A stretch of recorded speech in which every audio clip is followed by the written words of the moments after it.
Please welcome Mike Lyons.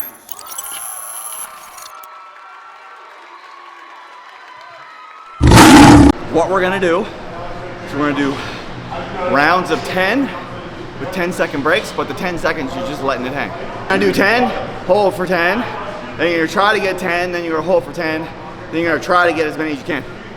And then from there, we're just shifting the bench. We're gonna put these down and we're gonna do presses over the head.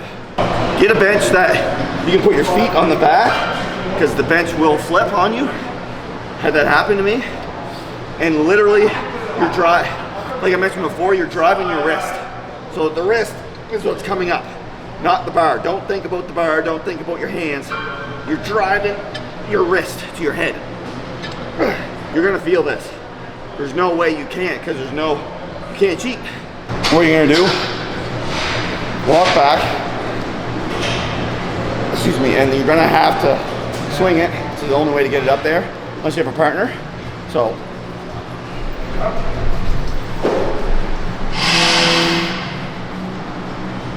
behind your head, you get preset like I mentioned. So, lean in, chest and head up, still in the way. I've torn both rotators, so my mobility is very limited. So for me doing that, I kind of have to have my elbows far from each other and not kind of in front. Most people are going to tell you in front's better, but for me, just with my ailments from over the years, over here I can get the basically the apparatus behind my head, so I feel a stretch in the tricep and not the tendon. As soon as I start bringing this, I have to come front with my hands just because of my injuries. So it throws me out and I feel all of it on my elbow. So it all comes down to your personal mobility, flexibility and stuff like that. And if you have any pre-existing injuries, really. So always, like I mentioned earlier, everyone's different. Everyone has ailments or injuries that you gotta work around. And you gotta bring that into, especially if you're a trainer, you have to bring that in your concept when you're creating their program.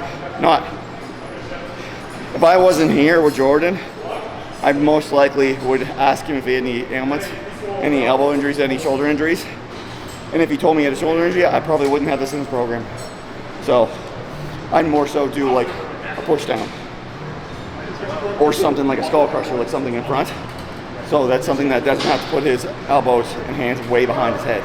So you always got to think about when you're writing programs like that is think of your client, think of their strengths, weaknesses, mobility, and injuries. It's all like a big circle. Everything's got to fit inside there so they can better their goals.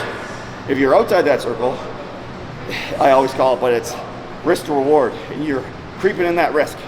So if you go to the risk, A, you might lose a client because they're going to injure themselves. B, they're going to get hurt and they fire you as a trainer. So you got to kind of bring that all together, right? So they forget about using their wrist and they concentrate on using their hands as the indicator, and then their forearms will die long before their biceps will.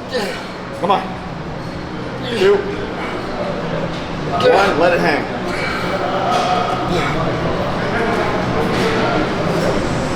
6, 5, 4, 3, 2, go. Wrist ahead, wrist ahead, come on. Drive. Come on, Jordan, come on. Drive. Drive. 3, 2, 1 more. Good. Drop it.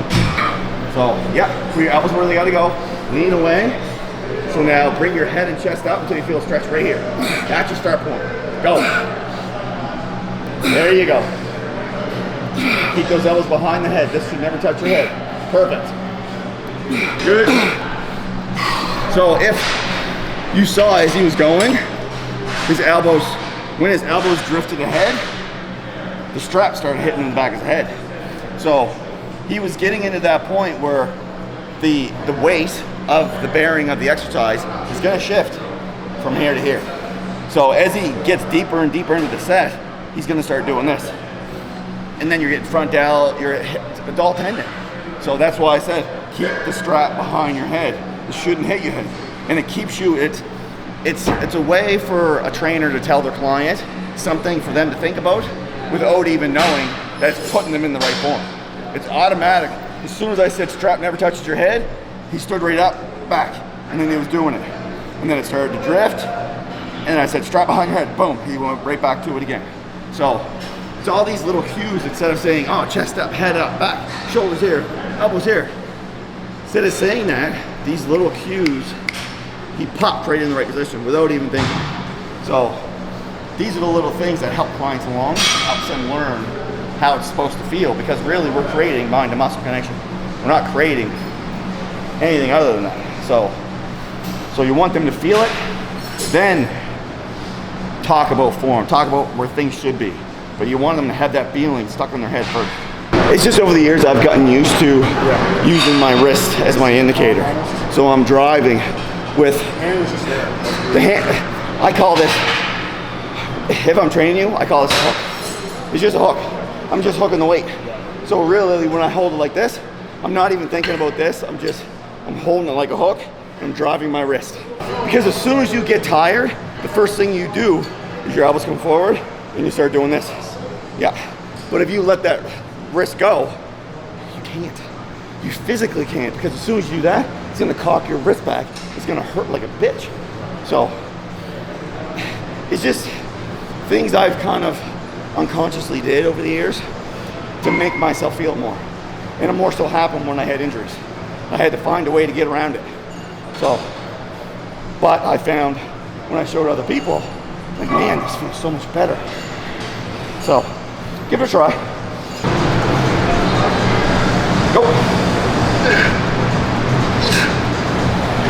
Go for it, go for 10, 8. Come on, go for it. 9, one more. 10, awesome. Same thing.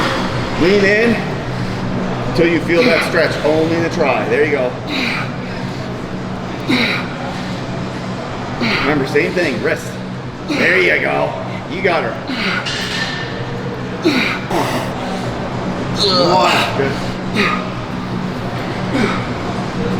That works. It works, man. Just picking up my shaker cup right now. I can feel that. To all of yous out there,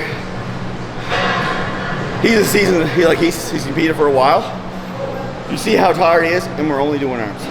This, if you want to be an actual, in my opinion, I'm not saying that my opinion is end all be all, but someone that's been there, I wasn't top end guy, but this is what it takes to be a pro.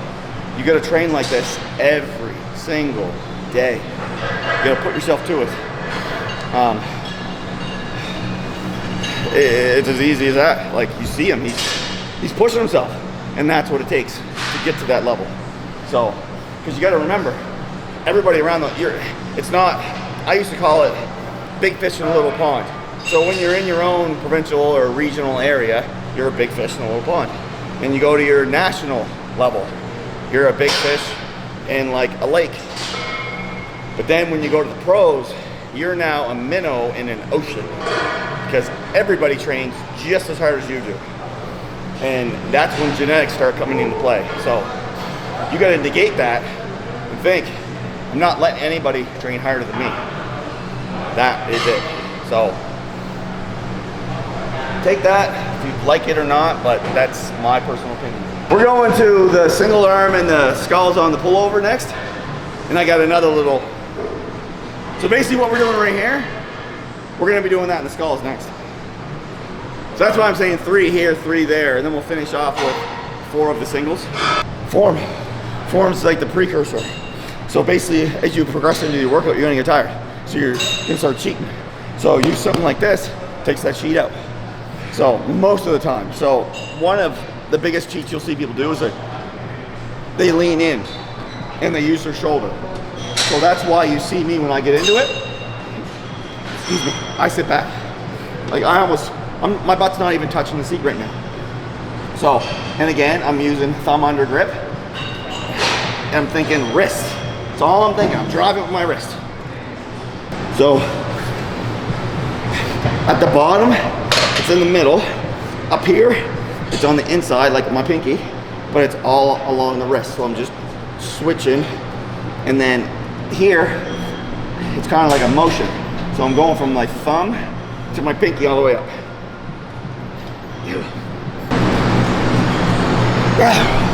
All right, so what I'm doing, I call it a variation of a skull crusher.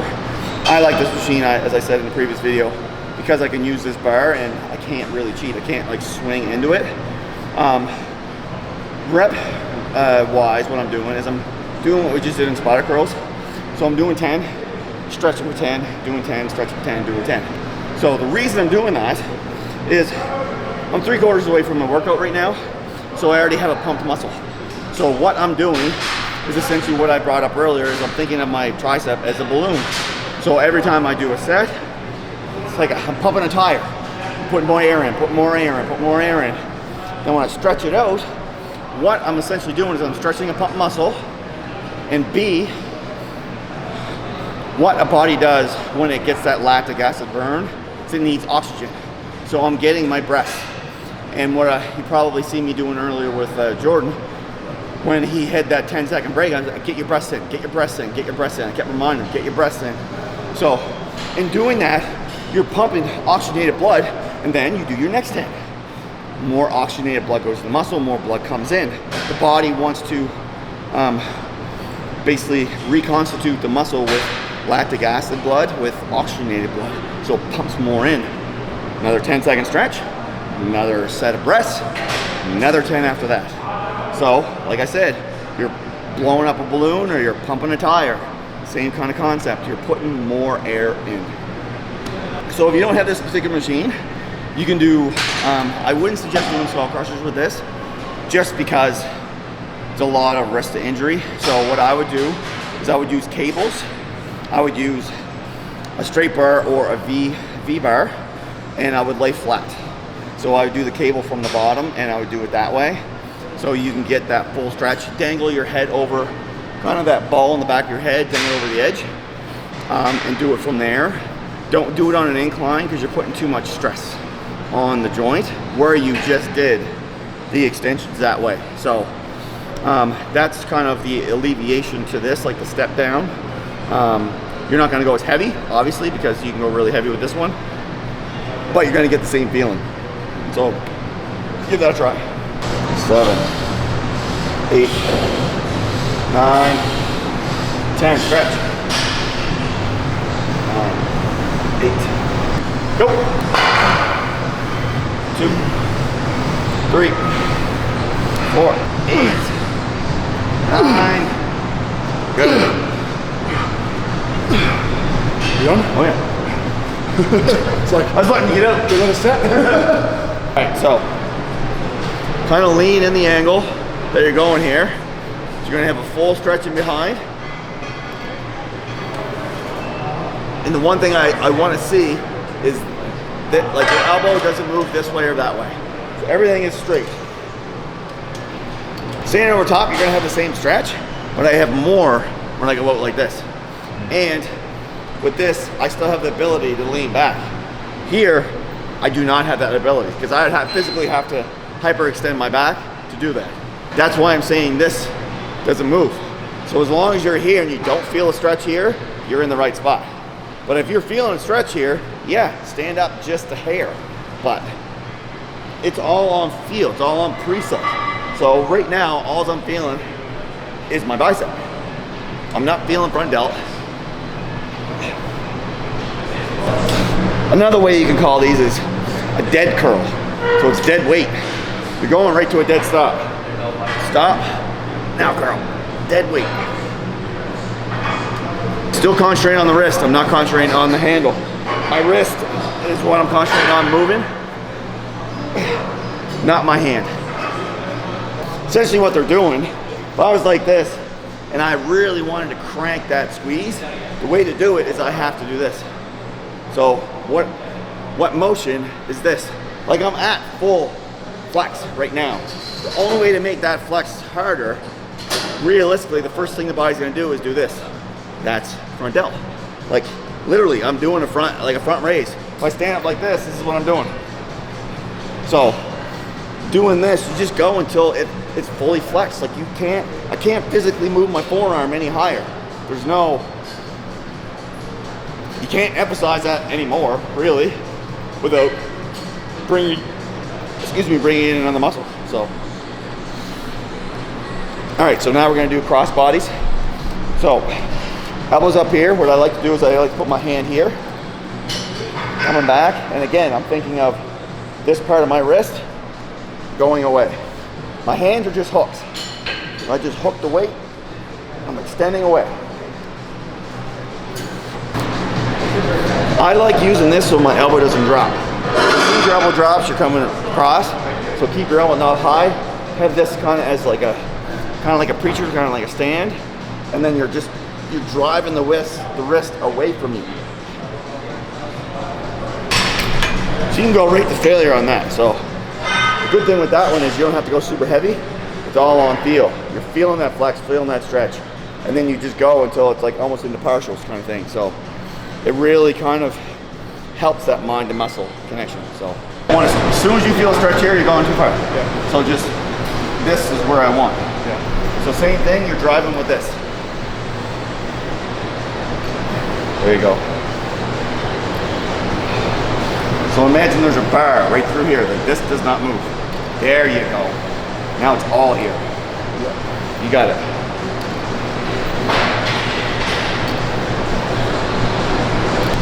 You're driving your wrist. It's this. It's towards me. There you go. There. Yes, you got it. Twist yourself this way a little bit more. There. Remember, you want full range.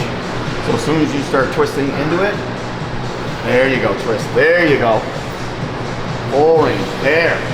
Now look. Look at the activation now. So as soon as he twisted into it, his horseshoe came right out. Same thing, Jordan. Right to partial. Right to the wrist. Drive the wrist. Hands a hook. Hands a hook. Wrist away. Wrist. 3, 2, last one. Good.